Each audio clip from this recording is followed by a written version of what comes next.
Ya, pemirsa, defisit anggaran China melonjak ke rekor tertinggi dalam 4 bulan pertama tahun ini seiring dengan upaya Beijing mempercepat stimulus fiskal demi menahan dampak eskalasi konflik dagang dengan Amerika Serikat. Ya, Kementerian Keuangan China mencatat defisit fiskal melebar menjadi 2,65 triliun yuan atau sekitar 367 miliar dolar Amerika pada periode Januari hingga April 2025. Angka ini membengkak lebih dari 50% dibandingkan tahun lalu dan menjadi yang terbesar dalam sejarah untuk periode tersebut. Lonjakan defisit ini menjadi sinyal paling gamblang bahwa pemerintah China telah menginjak pedal gas dalam merealisasikan stimulus fiskal yang dirancang tahun ini sebagai respon atas tekanan eksternal yang terus membayangi perekonomian. Di tengah tekanan tersebut, belanja pemerintah melonjak, sementara pendapatan negara menunjukkan tanda-tanda pemulihan. Total pendapatan dari dua buku fiskal utama mencapai 9,32 triliun yuan, hanya turun 1,3% secara tahunan. Sementara itu total pengeluaran naik 7,2% menjadi 11,97 triliun yuan. Angka ini mencakup belanja dalam anggaran umum, serta dana proyek pemerintah yang difokuskan pada pembangunan infrastruktur dan investasi modal.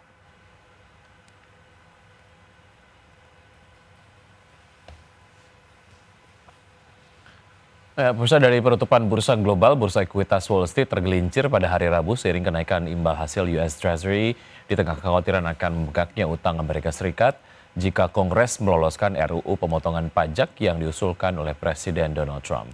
Kita lihat data selengkapnya untuk penutupan perdagangan. Untuk bursa Amerika pada perdagangan Rabu, indeks Dow Jones ditutup turun 1,91% ke posisi 41.860, S&P 500 merosot 1,61% ke level 5.844 dan Nasdaq Composite turun 1,41% ke level 18.872.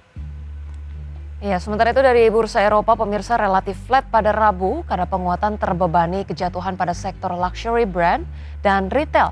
Sementara di saat yang sama investor memantau RUU pemotongan pajak di Amerika Serikat.